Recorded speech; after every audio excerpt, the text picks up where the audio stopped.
Hello, friends. Hello, how are you? So, welcome to today's session. This is a session which, in continuation with the series which we have started with the Cakewalk to Inorganic Chemistry, in which we already have placed one video related to P block group 15, where I started with the discussion of nitrogen gas. Now, in today's topic, we shall be discussing very one more important topic of that family only, that is the nitrogen family, and that this particular compound is called as ammonia. So those who have joined just seeing this video first time, so I would like you to subscribe to this channel. This particular video will touch you anything, because this particular compound, that is ammonia, is being seen in lot many domains in physical, organic, inorganic. So whatever details you are seeking for the molecule of ammonia in any part of the chemistry would be covered in this particular session. So those who are preparing for CBSE board, NEET examination, JEE mains or advanced, or even for chemistry Olympiad paper which is coming soon. So for this, all those papers and competitions, if in case something comes from the ammonia, would be covered in this particular video. So do see it till the uh, last minute of this video.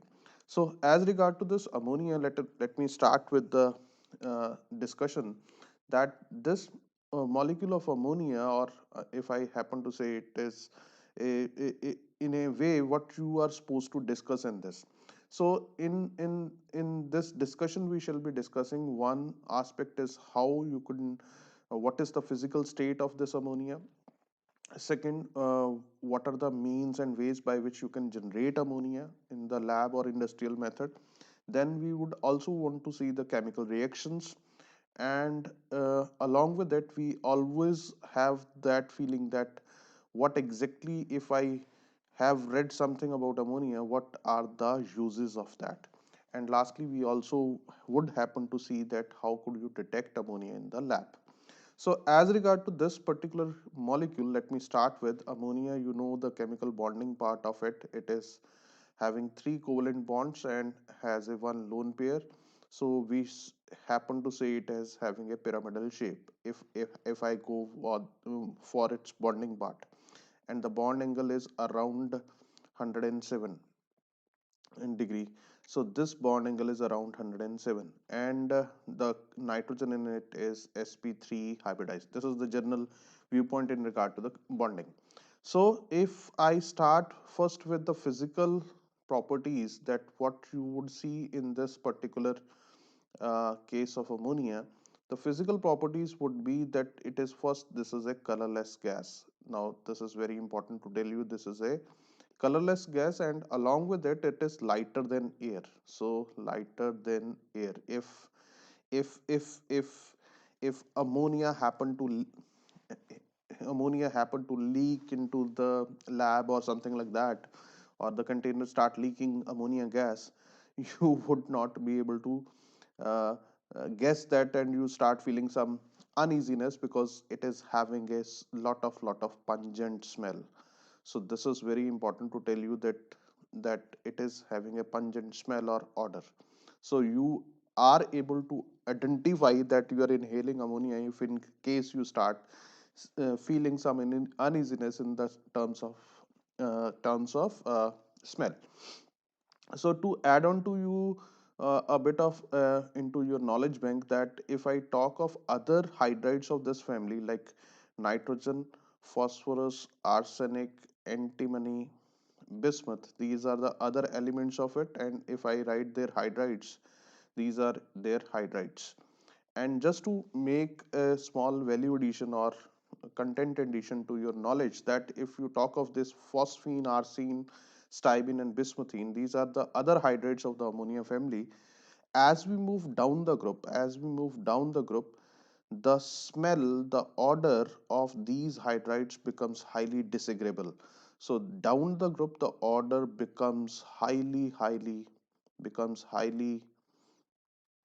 disagreeable, or you can say highly noxious or pungent.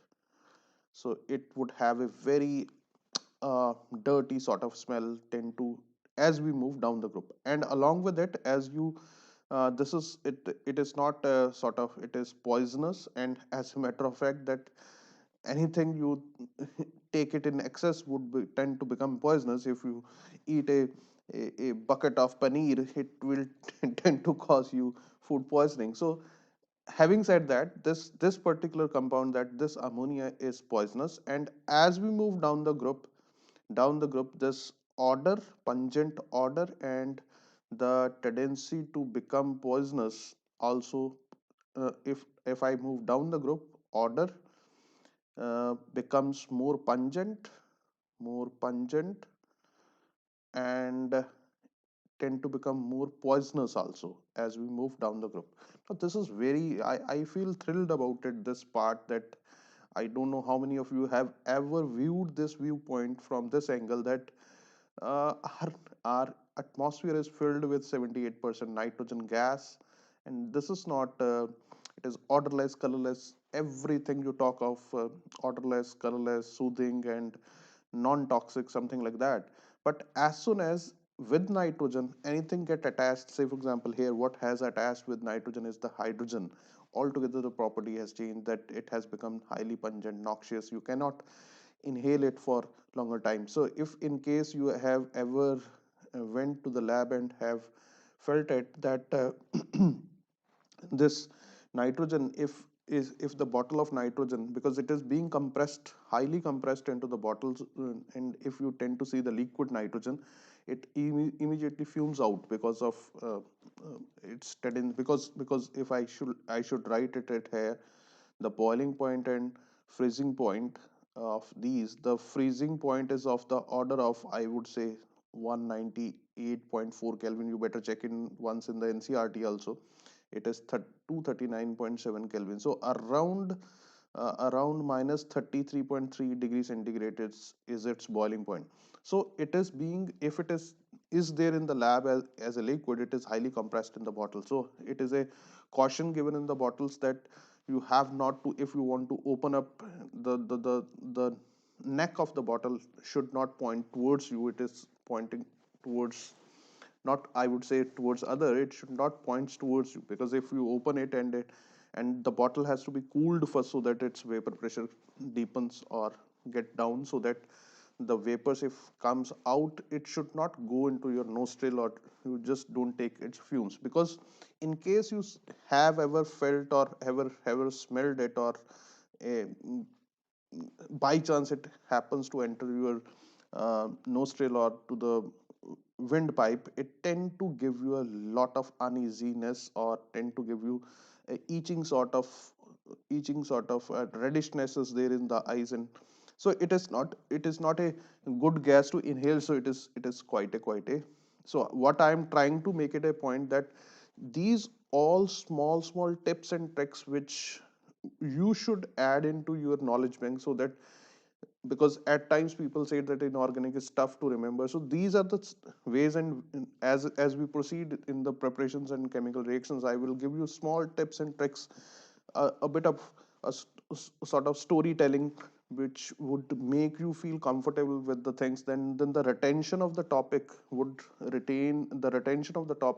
a child would become little longer, in the sense that if you happen to say for example, if I've given you that this has this problem, that if in case you inhale it, then there is a problem, in the sense that you feel quite uneasy. So if it is taken in, if the concentrated ammonia gas is being inhaled for a longer duration, it may lead to death. So it is quite dangerous. So make it a point, it is to be handled with care. And if you happen to uh, it is having a alkaline taste alkaline taste, anything alkaline has a bitter taste. So I would not say you to touch taste it, because it is not good to do it. So in a way, if I have to tell you the little physical properties, you need to understand. So it brings tears in eye, bring tears in eye. This also is important. But having said this, this is highly soluble in water. Highly soluble, sorry, I should write highly soluble in water. Now, the high solubility in water is, of course, because of the fact that it can easily could make hydrogen bonding with water. That is the viewpoint which you should remember, that this easily could make hydrogen bonds with water. And as a matter of fact, the liquid nitrogen tend to exist as liquid because of the fact that it can easily could make hydrogen bonds. So these are some of the physical properties which you should focus on. And now let us move on to the second part of the today's curriculum, is the preparations, that how could you make this ammonia. So there are, so what I shall be doing is I shall first be focusing on the part which is there in your NCRT, and then we will make it little uh, to the advanced level or to the Olympiad level. Those who are preparing for that, that also should feel a consolidated content at one place, that everything got covered. So as regard to the preparation, if I start with first preparation is, which is very popular, is also hydrolysis of urea. So this is one of the most important viewpoint. And what exactly happens is, in this is what you call it as urea, NH2CO NH2. You simply have to add water into it, that is what you call it as hydrolysis, and this would lead to ammonium carbonate, and this ammonium carbonate on heating could easily convert to ammonia, carbon dioxide and water. So this is one of the way by which you can take out ammonia gas. Now the point, as a matter of fact, here the carbon dioxide will leave the reaction mixture as a gas. Ammonia also tend to become, because now the point is that this ammonia which we get is having a moisture in it, that is water in it. In the later part of this session, we will let you know how to do the drying of ammonia gas. If you need anhydrous ammonia, what would be the ways and means. Now this is one of the method which is quite conversant with that. And this particular compound urea, because most of the fertilizers are containing urea, and we if want to enrich soil with nitrogen content, so this is one of the basic ingredient which we tend to add in nowadays. Also it is quite popular in village area. So the point is that this urea can be hydrolyzed to give you this thing. So now if in case I give you a little bit of mechanistic angle with, I would love to give intuitive. Now this is almost a similar sort of a mechanism which we used to see in amides of the organic chemistry.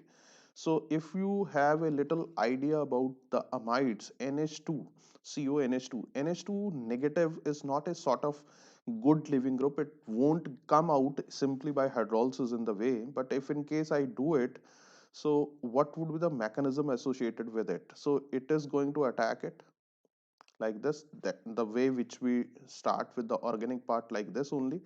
So why this reaction is happening and how does it actually lead to the displacement of NH2 group, which I just let you know. So what you shall be getting is something like this. First viewpoint would be this one, and if I drag it down, so the water has attacked it, and now this is intramolecular proton exchange. Intramolecular proton exchange, this happened to move this side. So what you end up getting is NH2CO negative, and here comes the OH, and here you get NH3, and this now would become positive. Now what would happen is this negative charge comes here and displaces this ammonia out. And similarly, now as you do this, what you end up getting here is NH2COOH along with the molecule of ammonia.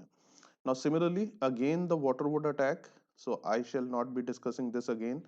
So what it would then again be doing is, again the attack, again the same thing, and you end up getting here what you call it as, on this side, carbonic acid along with ammonia. So this carbonic acid and ammonia which we get, so a molecule of ammonia came here, a molecule of ammonia came here along with carbonic acid.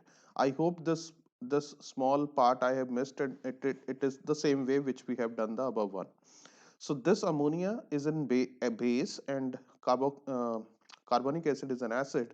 So this turn up give you ammonium carbonate. So this would go acid base type of a reaction. So this ammonium carbonate which we get is, let me drag it down. So this ammonium carbonate which we get it now, just hold on,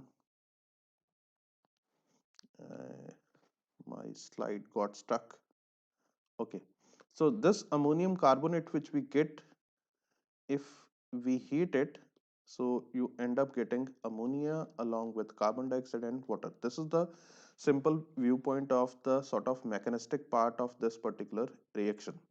Now this is not a very tough one, easy one, not a difficult one. Now what exactly I was asking you, that how does this NH2 group get displaced by this very weak nucleophile water as a weak nucleophile? So the what is the thing which is driving this reaction forward, because this requires a heating, because it is not easily happening. So this hydrolysis with heating keep on if we do keep on refluxing it for a long time, so what would happen once this nitrogen, this carbon dioxide start escaping out of the reaction, this equilibrium according to Le-Chatelet principle keep on going forward. So this is the viewpoint which has happened in this particular reaction. Now the good part of the story, the examiner could make you feel, or it may be reversed also, in the sense that, because I have shown all the steps in reversal also. Now you can, now this is one of the reaction of ammonia in itself, that if ammonia is being treated with carbon dioxide, if these two gases are taken not along with water at around 180 to 200 degrees centigrade with high pressure, so you end up getting this compound which we call it as ammonium carbamate. So this is what you call it as ammonium carbamate. So this salt is generated, and if this is again strongly heated, so this undergoes decomposition to give you NH2CO NH2 along with water. So this is what you call it as, that urea can be reconverted to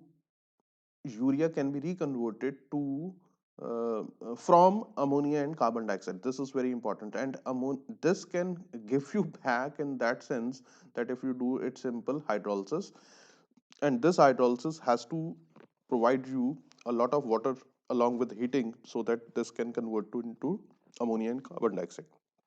So this is quite important, that this can be done it in a way that how could you convert urea into ammonia and vice versa. So this is a first part I touched from the NCRT, and mix it with the competition part, that mechanistically or the vice versa type of a reaction may be asked.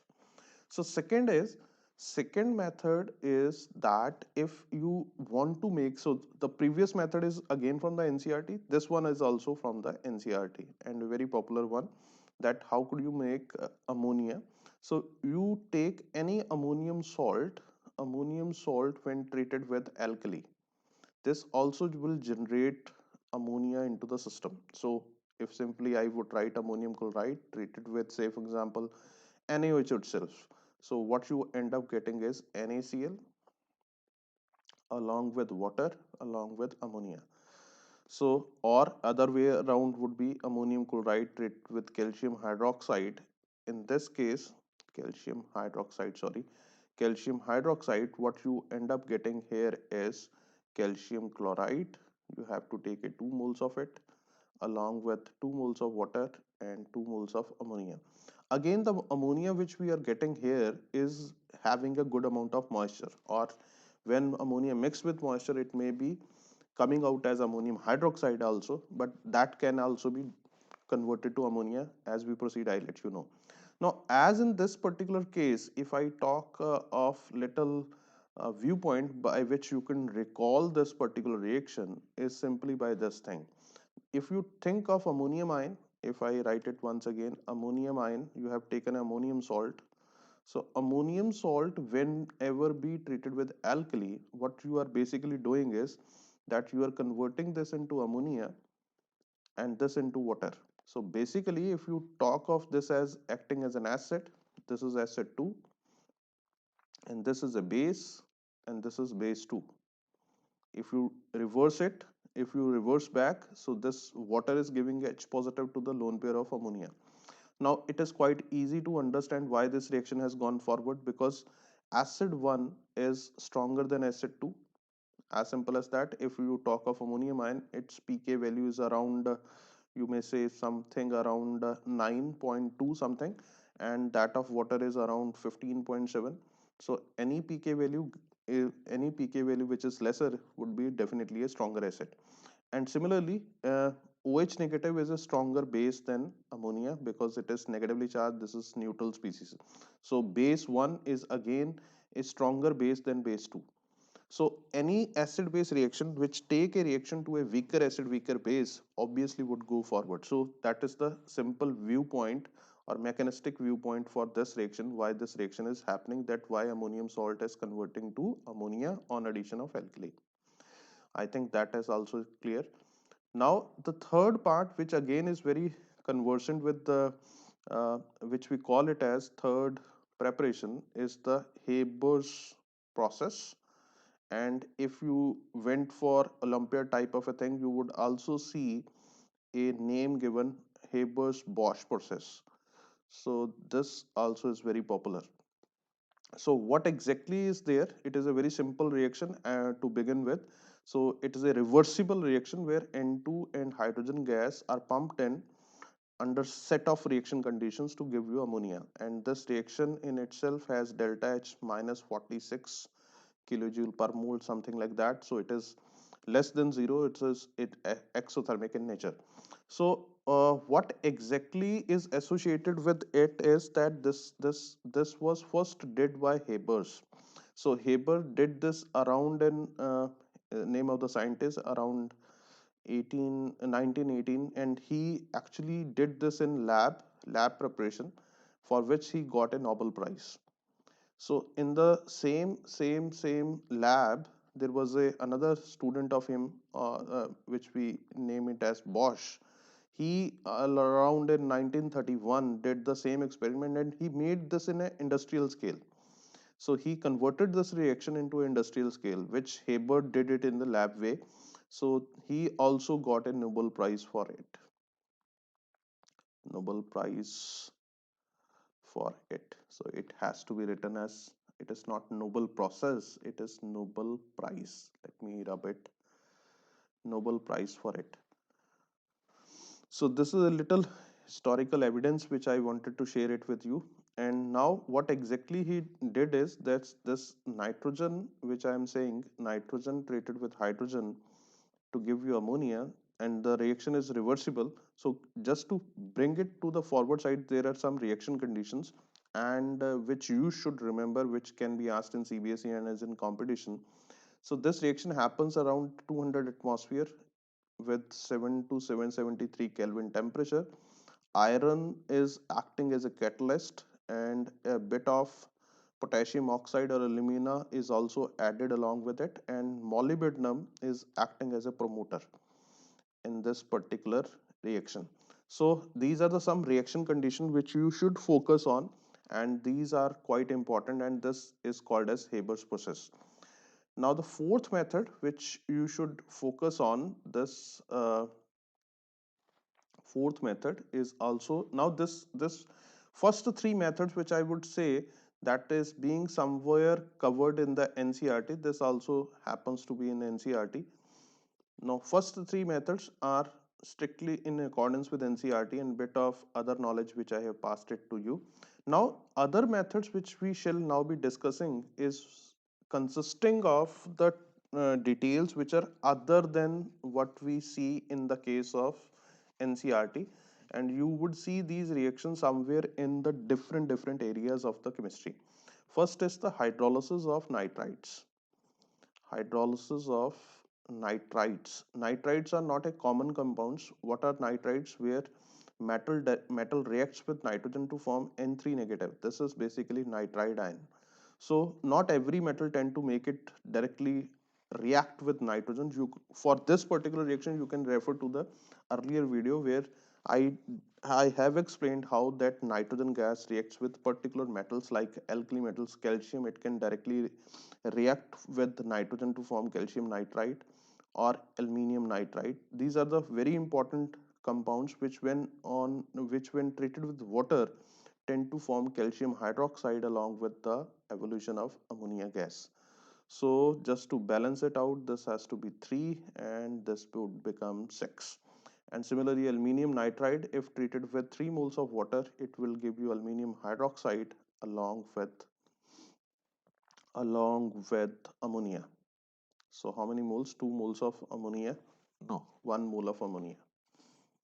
So this is the way by which you can do the hydrolysis of nitrides, and this would also give you this would also result in the formation of ammonia.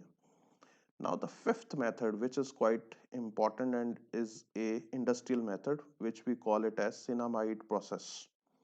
This is a industrial method. You would see this method be used wherever there is a industry which deals with metallurgical processes. There you would see this particular reaction happening. So what is exactly this reaction? In this, the lime is first treated with coke at around the temperature of 800 to 1000 degrees centigrade. So lime when mixed with coke, this tend to give you calcium carbide plus carbon monoxide gas. So now to balance it out, you need to have 3 here. So this carbon monoxide gas goes out and this you would get calcium carbide. In a way, this in itself is a very important reaction from the alkali metals, that how does lime react with coke. Now then this calcium carbide is treated with nitrogen at around same temperature, at a very high temperature, to form this particular compound along with the evolution of coke. So this particular compound is called as calcium cinnamide, calcium cinnamide, calcium cinnamide. And the mixture of these two, calcium cinnamide with the coke, is called as nitrolium. This also is very important mixture. This reagent in itself is called as nitrolium. Now this calcium cinnamide, when is treated with water in the form of steam at high temperature, so this undergoes decomposition to form calcium carbonate along with ammonia gas. So here you should be requiring 3 moles of it, and I think the reaction is being balanced. Yes, it is perfectly balanced. Now, as I told you that this particular two reactions are very important from the chapter of carbides also, that is the carbon family, or from the alkali metals from the calcium, and from the p block, that is the nitrogen. This particular reaction of nitrogen with calcium carbide is already being discussed in the earlier video where I dealt with the nitrogen gas. So just to explain it in a little better way, that if I talk of a little mechanism associated with it, which would you, it's sort of a intuitive way by which I'm sharing it with you. You generally don't find with a conventional books. Say for example, if I have to talk of the mechanism involved in it, so in this mechanism, first you have to understand what we have generated. We have generated calcium cinnamide. What exactly it is? It is calcium 2 positive plus double. This is what you have with you. This is calcium cinnamide. Got it? Now, what exactly you have at this point of time? This is calcium 2 positive and carbon carbide ion. This is carbide ion, which we so say it like this. Now, basically, this triple bond carbon negative, triple bond carbon negative is to be mixed with nitrogen, which is triple bond. Now, how this reaction would have happened? Because what exactly you get as a final product is that you are placing one carbon in between n triple bond n, isn't it? You are placing one carbon in between n triple bond n. This is what you are doing. Now, let us see how this viewpoint can be materialized. So what exactly you have with you is the carbide, This is the carbide, and this is being treated with nitrogen gas. Nitrogen being non-polar, so we will say that it would attack this one, and this goes here. So what exactly do you get here is carbon negative, triple bond C, N, and then you would get double bond N, you get a negative here, isn't it? This is what you get. Now what now I can do is, if I place this bond here and this bond here, what I then be getting is this carbon which is already negative now would become neutral, and here you come a double bond, and here you get a N2 negative. Now because the starting material has two negative charge, so till now the mechanism, as long as you don't add some cation into it, it would remain two negative. Now then what I shall be doing is, again I'm saying it is an intuitive way to think about, you can develop of its your own, just to, that is what I just have told you earlier also, you have to have some small tricks and tips or storytelling or something like that attached with every reaction, so that you can retain it for a longer duration of time, otherwise it tend to get forget it. Any child can forget it very easily. So now if I take this bond here and throw this out, what shall I be now writing it, that if I do so, so this particular carbon would carry now positive charge because you have taken one electron out of it, and this would become triple bond, and N3 negative will come out, isn't it? N3 negative will come out because it was 2 negative, now it has become 3 negative. Now thereafter, because it is all has to be done seeing into condition that you want this thing, you want to have the development, you want to create a carbon inside the triple bond. So now if you hit this carbon and throws this out, so what you end up getting here is that carbon as a coke, as a solid or coke, would come out. And let me write it once again. So along with it, what you get is that N3 negative would become N2 negative, and this would be a triple bond. And now this can rearrange like this. It is nothing but resonating structure. So you would get N negative double bond C. So wow. So I will say, wow, we reached the same viewpoint which we actually wanting to get on with. So this is the way you can attach small information, small intuitive approach. I'm not sure it is available in any book. The point is that these are the small tricks and tips by which you could recall the things. Now similarly, if I happen to, if somebody asks me that if we can develop the other way around, that hydrolysis of calcium cinamide to get calcium carbonate along with ammonia. So here what you are supposed to see here is, sorry, so you better first write the calcium cinamide, just hold on. So if I write it like this, n negative, n negative, so as soon as I put water into it, 2 moles of water into it, because n negative would snatch this H positive, because n negative is a strong base, so it will become this NHC double bond C NH. Now what exactly went out is to OH negative. Now these OH negative can now could attack this, and this will go this side. So as a consequence, what I shall be writing here now is NH double bond C, this would become negative, and here you get one OH. So the one of the OH negative negative charge goes out, and you get this thing. Now what I can now do is a sort of intramol, or you can say intramolecular proton exchange. So this can happen this way. So this becomes NHCO negative. Here you get NH2. Got it? And similarly, if I do so, so if I do so, I can I can do the same thing here, that this goes here, and either you can take it this side.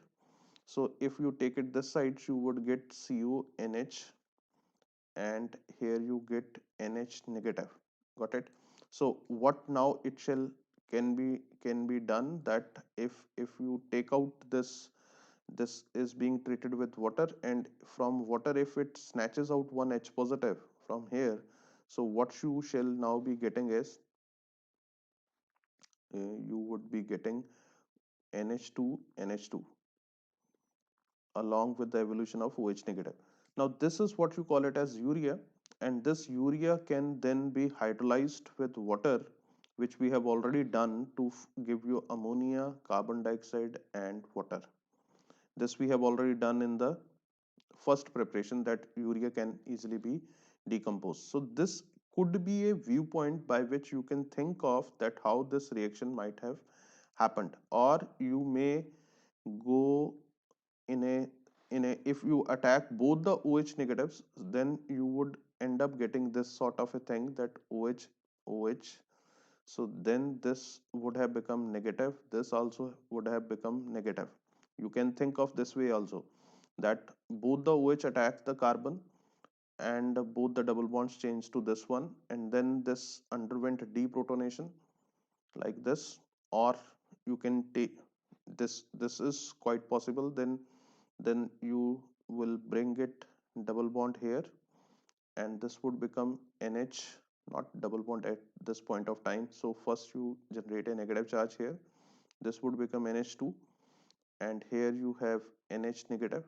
So now if I throw this out, this goes out and this goes out. So this is another viewpoint which you can think of, and similarly the other side also. So this is the way by which you could focus and learn small tricks and tips how to throw out how to hydrolyze cinnamide. So this is one of the preparation which you should focus on. And now coming on to, so we already have done how many preparations? We have already done 5 preparations. Now the sixth one is again quite important one and engaging. So sixth preparation is heating of ammonium salts. Ammonium salts without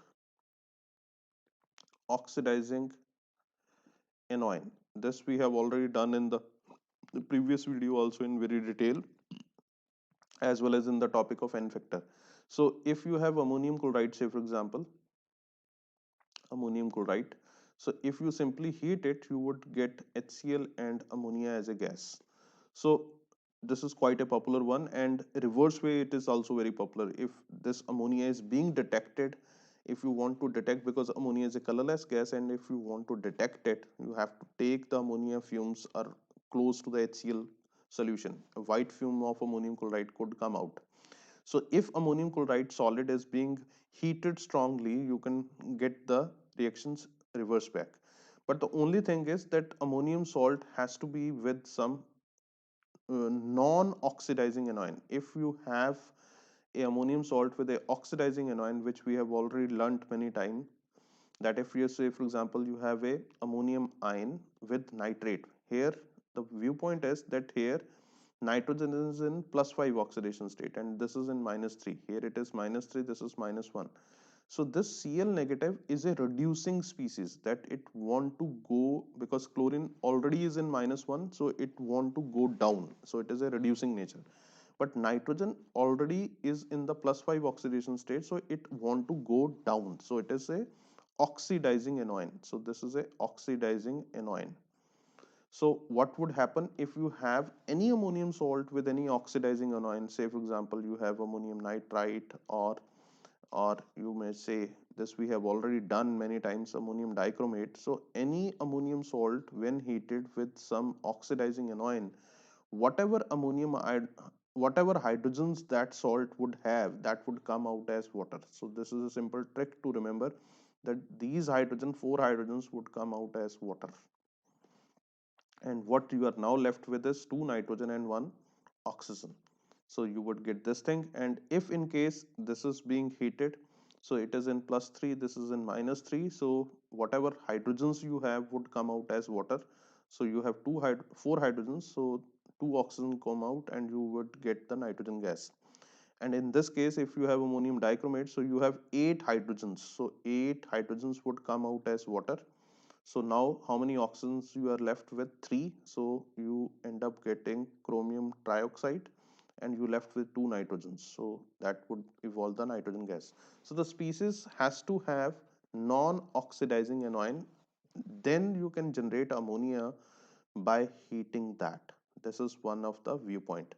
So this, in a way, these three reactions in a way are also quite important, considering that these are a sort of redox reaction where nitrogen is one of the nitrogen is being oxidized, other being is reduced. So that is quite important. A sort of comproportionation reactions are these two.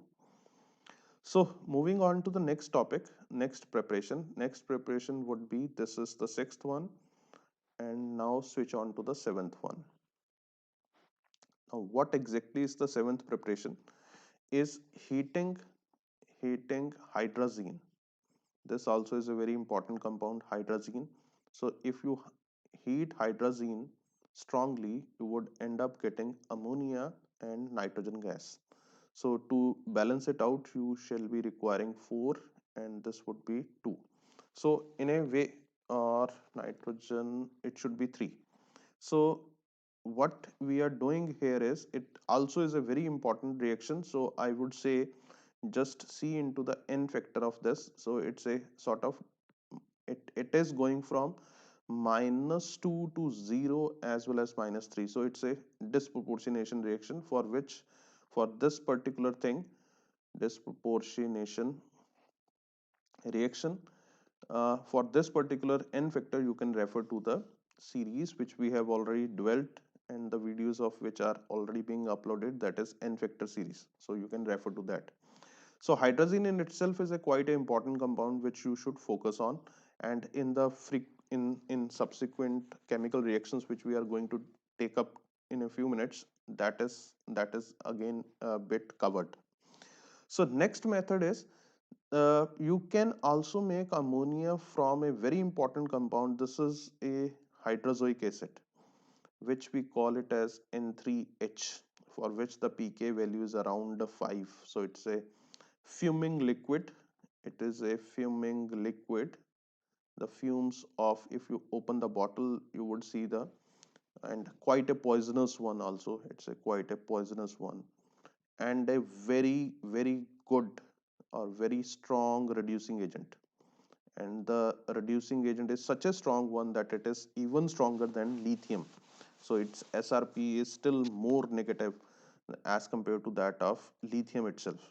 So it's a quite a strong reducing agent. So why I love this reaction is because of the stoichiometry involved in this reaction. Now if you treat, if you have hydrazoic acid, 6 moles of it, if it is treated with 4 moles of lithium, what you end up getting here is, you would get lithium azide, 4 moles of it. Along with it, you would get 2 ammonia and nitrogen gas. So this is beautiful reaction. Now for this, I would request you to go to the infector series, which would help you a lot. Now what exactly is happening is that one of the reactant, or one of the substrate where the nitrogen is -1/3, here also it is 1/3, and here it is -3, and here it is 0. So you are converting a compound of nitrogen, that is hydrozoic acid, into three compounds of the nitrogen itself. So this is very important to tell you. So this, from that point of view, it is very important. So I would request you to see into the series of n factor where we have discussed such cases. So I would ask you to find out the n factor of hydrozoic acid in this particular reaction.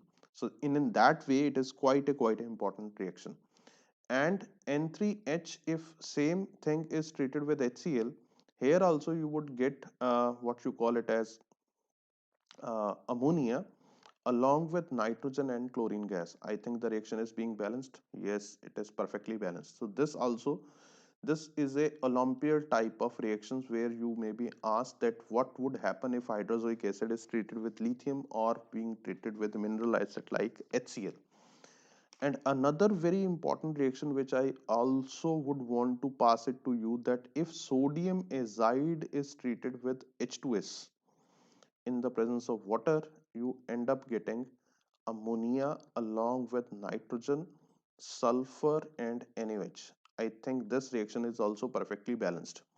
So sodium is 1 1, and I think it is perfectly balanced. So this also is a very very important reaction where this goes from -3 to -2 and 0, and sulfur -2 to 0. So this also is a quite important. So for these three reactions I would advise you to just go through the reaction. So hydrozoic acid is quite an important strong reducing agent which tend to, and it is highly poisonous also. This already I have already told you that. And another point is that since it is a very strong what you call it vigorously got decomposed. If you simply slightly heat it immediately changes to 3 moles of nitrogen and hydrogen gas. Now what exactly is this particular species is liquid, and it violently explodes on heating. So this is the other I can say other information which I can pass it to you, that because of this reason, because as soon as this liquid is being little heated, the both these gases are formed. So it is highly entropy driven reaction because a lot of gases are being produced, and as a consequence of that, this is being used in the tip of a detonator of a explosive to just pass on the ignition aggressively. So this is quite important. Now this we have already discussed, so I tried my level best to explain every reaction with a little intuitive way, and all these preparations are being covered in a consolidated way, that wherever you would find in organic chemistry any preparation of ammonia, these are the ways by which you can do it. Now most of these, the first three reaction of NCRT which we happen to accept for the Haber's process, the first two methods are there is a very important question that how drying of ammonia gas is done with. This is a very popular sort of a question or a problem, that how you could dry a ammonia gas, because when ammonia gas evolves out, it take out along with it some moisture also. So can it be done with P4O10, which is a very popular dehydrating agent, or P2O5, you happen to write phosphorus pentoxide, or with concentrated sulfuric acid, this also is a dehydrating agent, or with anhydrous calcium chloride. Calcium chloride is a mm, very important dehydrating agent which is used in guard tubes, it absorbs moisture, or with lime like calcium oxide. So any of these ways would be asked, that these are the popular dehydrating agent which we happen to do it, that how could we now used any of these could be used to do the drying of ammonia gas. So what we have simply seen is that if in case you use, say for let me start with first concentrated sulfuric acid. Concentrated sulfuric acid is an acid and ammonia is a base, so it immediately forms a acid base reaction. And ammonia, instead of uh, what exactly we want to take out moisture out of the ammonia, that is what our endeavor would be. So concentrated sulfuric acid, instead of taking out moisture, it start reacting with ammonia as a acid base reaction, so it won't be possible. Similarly, if you talk of calcium carbide, calcium chloride, anhydrous calcium chloride has to take out water. But here also it has been seen, because ammonia is a strong field ligand sort of a thing, so it happened to do a sort of addition product. So addition product is being formed, so instead of absorbing water, it start absorbing ammonia itself. And lastly, when you take the things P4O10 or P2O5, so what exactly happens is, in this case, that although this P4O10 absorbs moisture, no doubt about it, but as soon as this absorbs moisture, it tend to form oxy acids of phosphorus. So oxy acids of phosphorus can be HPO3 or H3PO4. Any of these acids again would react with ammonia to form acid base reaction. So this also is not possible. So any of these three first method can't be possible. Yes, with lime it can react, because with lime only water would react to form calcium hydroxide, and calcium hydroxide would not react with ammonia because both of them are base. So this is the way. So the best way to take out is the uh, pass it through the line. This is the one of the ways by which you can generate uh, by which you can dry ammonia gas. In reciprocation, I would want you to share this details of this channel to everyone whosoever is interested in learning chemistry. So I'm trying my level best to make a community of chemistry loving people. So thanks a lot, and hope to see you once again with a new topic very soon. Thanks a lot.